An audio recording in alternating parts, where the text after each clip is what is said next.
మెదక్ జిల్లాలో కాంగ్రెస్ నేత అనిల్ హత్య కేసులో దర్యాప్తు కొనసాగుతోంది. ఇక నిందితులను పట్టుకునేందుకు ప్రత్యేక బృందాలు ఏర్పాటు చేశారు పోలీసులు.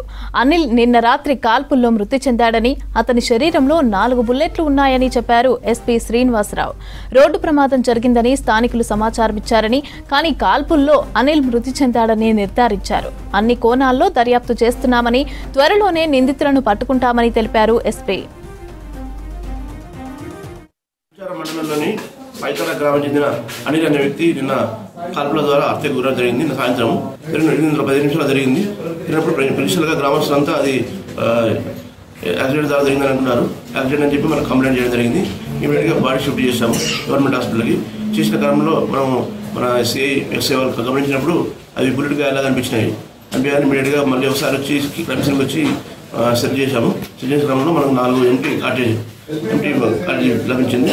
సో దీన్ని బట్టి ఇది ఫైరింగ్ ద్వారానే తెలిసినట్టు మనం నిర్ధారించాము. దాని తర్వాత దాన్ని ఇమీడియట్గా మర్డర్ కేసు, దాంతోపాటు హామ్స్ యాక్ట్ పెట్టి మనం కేసు కట్టాము. కేసు కట్టినాక తర్వాత దీనికోసం ఇది డిటెక్ట్ చేయడం కోసం మనం దీనికోసం సపరేట్ టీములు తయారు చేశాము. జిల్లా వ్యాప్తంగా మన సీఎల్ డిస్ట్రిక్ట్తో టీం తయారు చేసి